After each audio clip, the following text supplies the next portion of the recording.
오늘 우리에게 주신 하나님의 말씀은 이사야 5장 1절에서 17절 말씀입니다. 제가 있는 성경으로 구약 972면에 있습니다.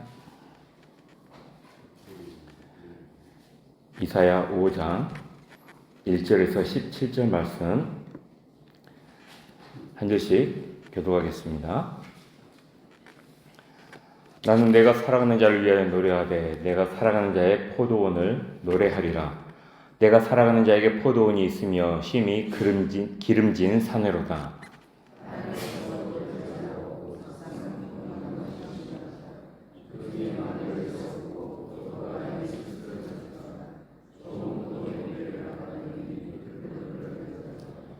예루살렘 주민과 유다 사람들아 구하노니 이제 나와 내 포도원 사이에서 사례를 판단하라.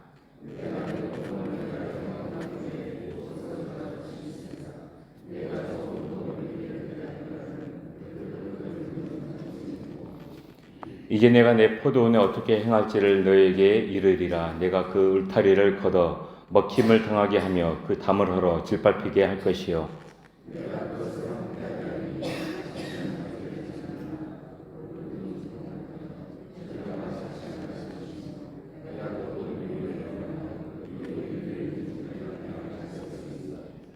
무릇 만군의 여호와의 포도원은 이스라엘 족속이요 그가 기뻐하시는 나무는 유다 사람이라. 그들에게 정의를 바라셨더니 도리어 포악이요 그들에게 공의를 바라셨더니 도리어 부르짖음이었도다.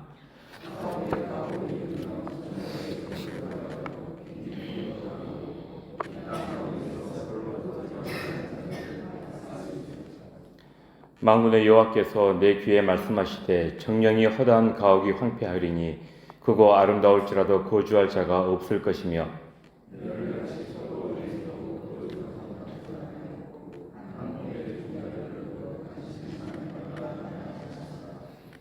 아침에 일찍이 일어나 독주를 마시며 밤이 깊도록 포도주에 취하는 자들은 화 있을진저.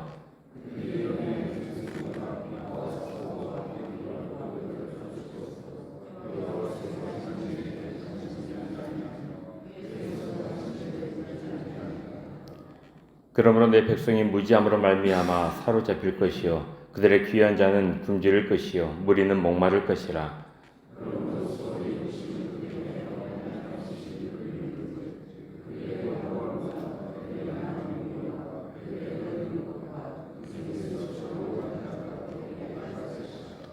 여느 사람은 부풀이고 정귀한 자는 낮아지고 오만한 자의 눈도 낮아질 것이로되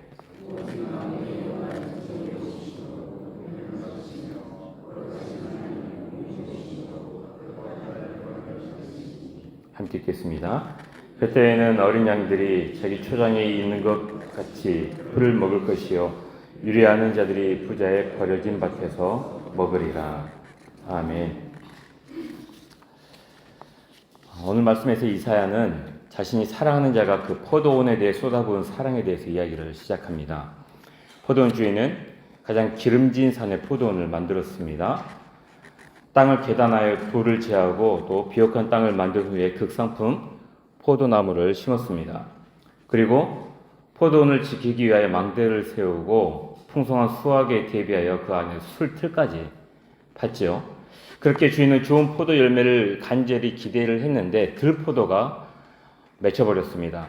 이에 포도원 주인은 들포도 열매를 맺은 포도원에 대한 실망감과 배신감으로 예루살렘과 유다 주민들을 향하여서 과연 포도원 주인과 포도원 사이에 누가 이 개탄할 만한 사태의 책임을 져야 하는가 판단 한번 해보라 이렇게 이야기를 합니다. 포도원 주인은 포도원을 위하여 더 이상 할 것이 없을 정도로 그야말로 최선을 다했습니다.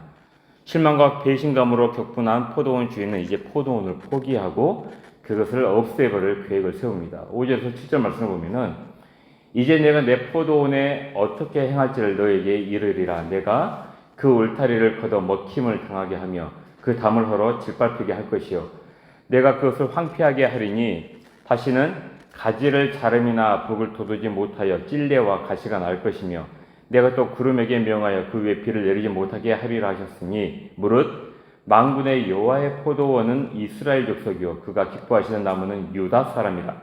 그들에게 정의를 바라셨더니 도리어 포악이요 그들에게 공의를 바라셨더니 도리어 부르짖음이었도다 라고 말씀합니다. 7절에서 말씀하고 있듯이 포도원 주인은 여호와 하나님이고 포도원은 이스라엘, 포도나무는 유다 사람입니다. 하나님의 사랑에 대한 이스라엘의 배신으로 인해 하나님은 더 이상 이 이스라엘을 보호해주지 않을 것이라고 선언을 하십니다. 이제 더는 비도 내려주지 않으실 것이고 가지치기도 해주지 않으실 것입니다. 그럼 어떻게 될까요?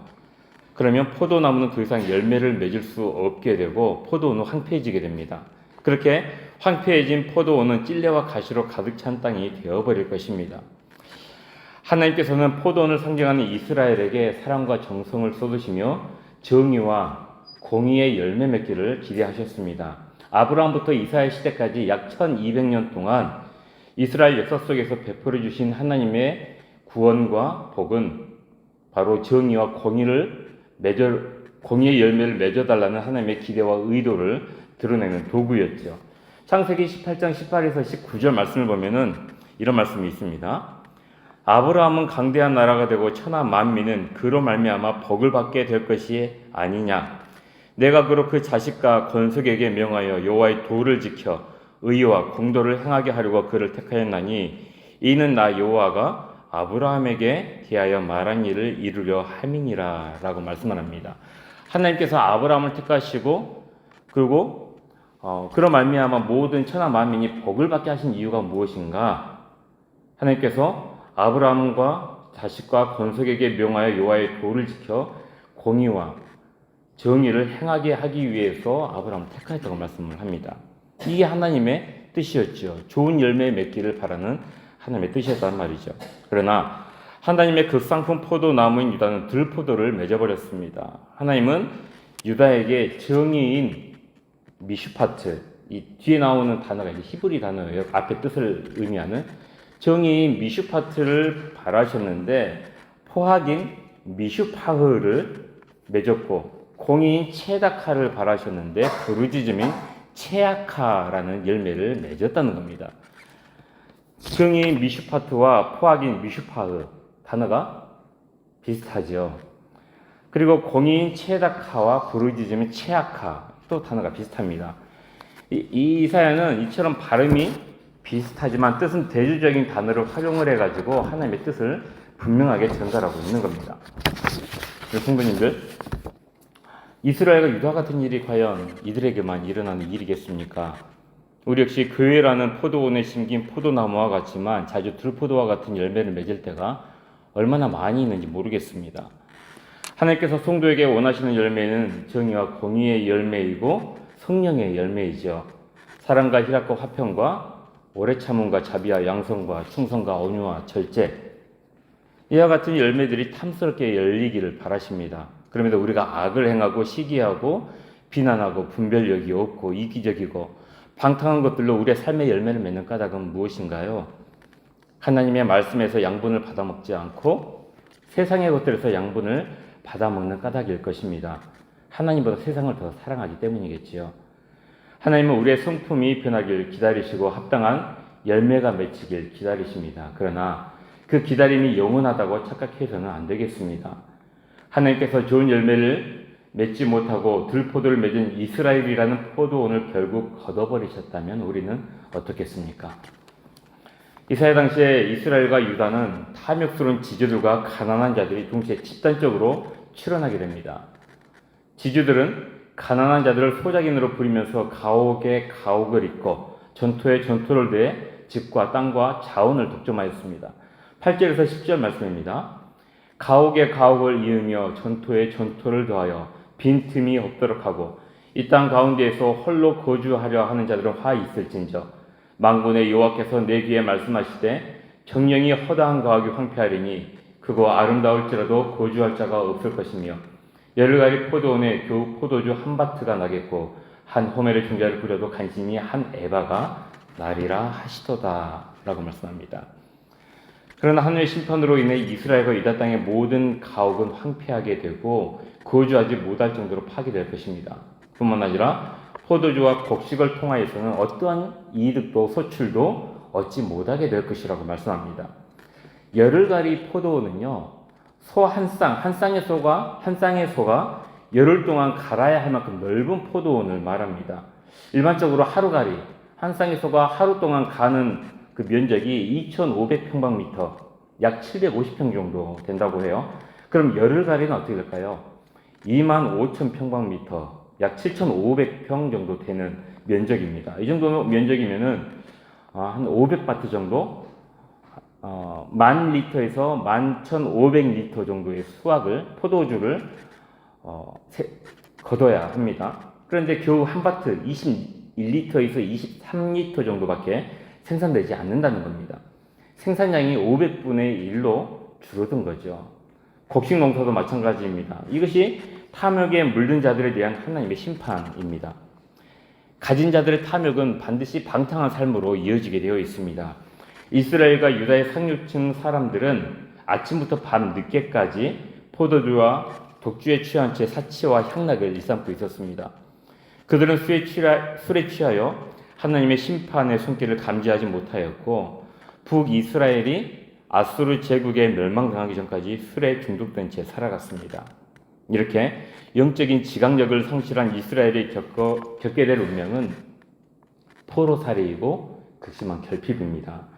이것을 통해 이스라엘과 유다의 부패하고 타락한 자들은 어떻게 될까요?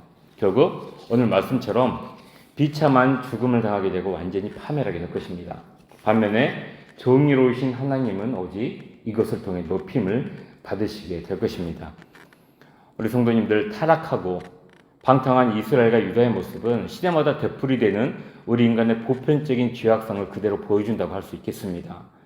탐욕과 방탕과 교만의 죄를 경고하시는 하나님의 목소리에 우리는 안이한 마음을 버리고 언제나 겸허한 자세로 귀를 기울여야 합니다. 하나님의 말씀에 순종하며 엎드리는 자에게 구원과 회복의 소망이 있습니다. 말씀을 기억하며 오늘 하루도 죄악을 멀리하고 겸손히 하나님과 동행하는 복된 날 되시기를 간절히 기원합니다. 함께 기도하겠습니다. 사랑과 은혜의 하나님, 오늘도 말씀으로 함께 해주시니 감사합니다. 이스라엘과 유다의 모습을 보며 우리도 들포도 열매를 맺는 삶을 살아가고 있지는 않는지 되돌아봅니다.